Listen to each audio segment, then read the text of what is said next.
As promised, here are the facts everyone needs to know before and after September 19th. It's really a riddle that's hard to understand about Apple industry on how to maintain line since day one, which is April 1st, 1976 till now.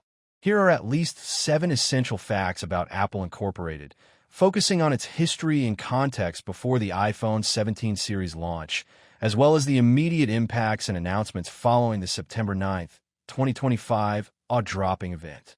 These highlight Apple's evolution, market position, and the launch's ripple effects. I've drawn from verified historical records and recent reports for you to listen. But remember, nothing is free. Even to listen, you must pay attention. So do me a favor and hit the subscribe before we dive in. Apple Industry was found in a garage on April 1st, 1976 by Steve Jobs, Steve Wozniak, and Ronald Wayne in the Jobs family garage in Los Altos, California. Wozniak built the first Apple I computer as a hobby project, and Jobs saw its commercial potential, marking the start of Apple's journey from a startup to a tech giant. This garage origin symbolizes Apple's innovative roots and has become a legendary fact in tech history. As time goes on, they successfully created the first iPhone that revolutionized the smartphone world. The first iPhone revolution was unveiled by Steve Jobs at Macworld on January 9, 2007, and released on June 29, 2007, revolutionizing the smartphone industry with its multi-touch screen, no physical keyboard, and integration of phone, iPod, and internet all in one device that can fit your fist. Remember, this launch transformed Apple from a computer company into a consumer electronics powerhouse.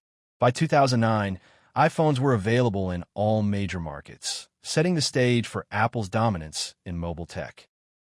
The historic $1 trillion milestone is also a fact to talk about. On August 2, 2018, Apple became the first publicly traded company to reach a $1 trillion market capitalization, a fact that underscores its explosive growth since going public in 1980, when it netted over $100 million in profits by 1980 with just 1,000 employees. By 2025, before the iPhone 17 launch, Apple's market cap hovered around $3.52 trillion, reflecting sustained innovation in products like the iPod 2001 and iPad 2010. An untold and sad history to tell is Steve Jobs' sack from his own company. Steve Jobs was ousted from Apple in 1985 amid internal conflicts, but returned in 1997 as interim CEO, and it's permanent this time around. His comeback saved the company from near bankruptcy, introducing hits like the iMac 1998, which successfully lead to the iPhone era. He passed away in 2011, but his legacy of design focus persists till all days and nights to come, we hope.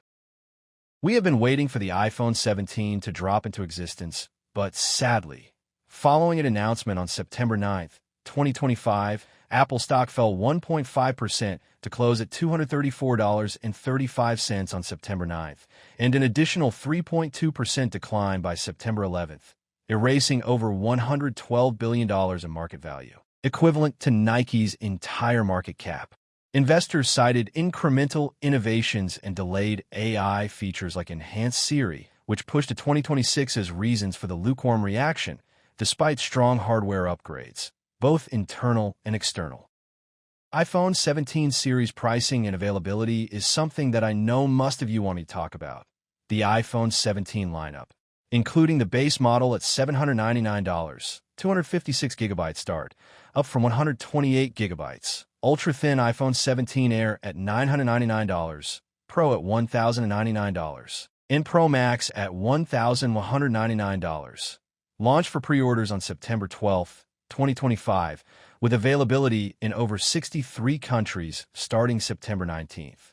Notably, all models doubled base storage to 256 GB and feature eSIM-only designs for better flexibility and security, supported by over 500 carriers worldwide.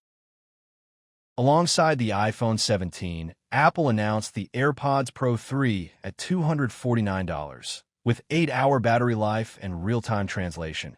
Apple Watch Series 11 at $399, Ultra 3 at $799, and SE 3 at $249, all shipping September 19th. Unfortunately, Apple extended free satellite messaging access for iPhone 14-15 users by another year. That's until September 2026, enhancing emergency features for existing customers. Future product teases and market outlook was something that not everyone is aware of. Post-launch reports indicate Apple plans up to 6 more products by end 2025, including an updated iPad Pro, Vision Pro, AirTags 2, Apple TV, HomePod Mini, and MacBooks. Potentially announced via press releases in October is not confirmed event yet. What's really wrong with Apple? Analysts like those at Bank of America maintain a buy rating, predicting a strong upgrade cycle in fiscal 2025 to 2026 driven by services revenue and AI advancements, despite the initial stock dip. So fellas, I hope, I pray, and I wish those discussed facts provide a balanced view of Apple's storied past and the iPhone 17's immediate aftermath. So we reached the end of the video. If you love your phone, make sure you subscribed. If you have something to say, I'm really good in talking. So I turned the comments section on for you all.